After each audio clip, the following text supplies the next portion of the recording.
So I've been reading that A.B. Spellman poetry collection, which, as I mentioned in the past and maybe very recently, I can't remember, it was a book that I had discovered because in the very first episode of the Secret Restaurant podcast, I saw him read at a Louisville literary convention, which is how I discovered him, with Ariel there too, because she read, and that's why I was there. It's pretty funny, though, because I saw him read, and, he's a poet and jazz critic. Like, he's a famous jazz critic, and he is probably, I think, 89 now. So he's been writing about jazz since, it was really, really popular. I know jazz is still active and happening in a more underground way, but he was apparently living in New York City when the heavy hitters were doing their greatest experimental discoveries. So I asked him afterwards what is the greatest jazz musician he saw live, from his opinion, being a critic and being out in the clubs seeing jazz bands when it was probably at its peak.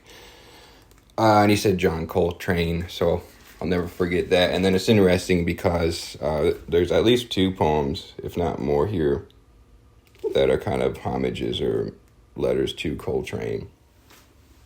And then actually, interestingly enough, the poet I talked about 2 episodes ago, her name's Wanda Coleman. She had a Coltrane poem too. I've listened to a few of his albums, but I mostly know him from John Coltrane. I mostly know him from the Miles Davis small band work, which is obviously canon, obviously entry-level jazz, but those albums are just perfect. Kind of Blue is the classic, but I always loved Roundabout Midnight by Miles Davis. So the arrangements, I wish I could remember off the top of my head. Maybe they were originally written by Thelonious Monk, and then Miles Davis did a rendition of at least that song in this album, with both Coltrane on saxophone and Miles on trumpet. But that album is one of the few albums that has made me cry. I don't want to sound like a douche or whatever. I wouldn't say it if it weren't true. I just remember being in my apartment in Minneapolis and going through some shit. And I was probably also a little bit stoned, but I just remember putting that Roundabout Midnight album on. The first track is Round Midnight. And the opening kind of sounds like a dreary city, rainy city night. Like you can picture the cars passing by on the rainy streets. It's very melancholy. And then Miles Davis comes in with this kind of muted trumpet melody that's just beautiful and sad, and I started fucking weeping, man. That's never happened to me before. I don't think it's happened since. I mean, there was probably a lot going through my mind at the time anyway, but dude, I was sobbing. So fucking weird. But yeah, A.B. Spellman, I wanted to talk to him after the reading. I'm always afraid of annoying people. But Ariel and I got to talk to him maybe 5 minutes or so, and then I didn't want to overstay my welcome, but it was nice to talk to him. I had a lot of curiosities. I've never read his jazz criticism, but now I have read his poems, which at the time this book hadn't come out yet.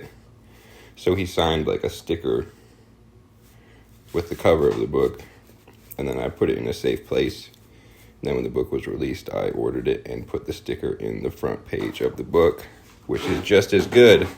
I'm trying to remember what else we talked about. I remember him saying back in New York City, when he would go to the jazz clubs, which this was back in the 50s,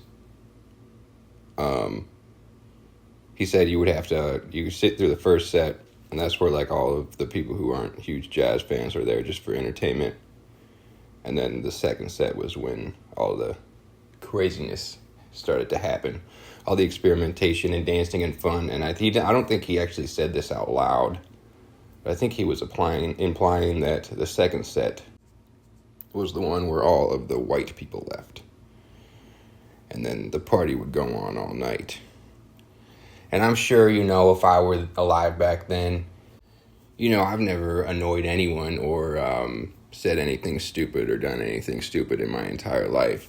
And so I probably would have been out all night too, just having a great time with my pasty face bobbing to the rhythm of the music. But the collection is called Between the Night and Its Music, New and Selected Poems. And it covers the first book. I'm looking it up right now. The first collection collected is from 1965. And then it goes through new poems that are coming out now. And he's still publishing, judging from what he was saying in the reading. So he's still publishing now. So it must be 1965 till 2025. So you do the math on that. It's under 200 pages, but I think it's very abridged. And it collects maybe 2 full collections and then 2 more sections of new and selected poems. And they're not always about jazz. They're about a lot of things. There's a lot of jazz references to jazz musicians or things about music. For example, calling sections tunes or referencing love songs, referencing musical aspects. But it's a lot of life too. It's a lot of city life. It's a lot of romance. It's a lot of biblical references too. Yeah, but thinking about it, it's just bringing me back to my question of collected works, selected works, and a career in retrospect.